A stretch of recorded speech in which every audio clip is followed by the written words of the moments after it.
каркаса на стадиона. Уважаеми зрители,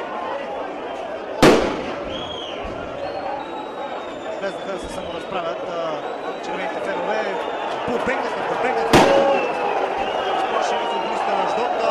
Изключно драма се случва тук на стадион на Българска армия.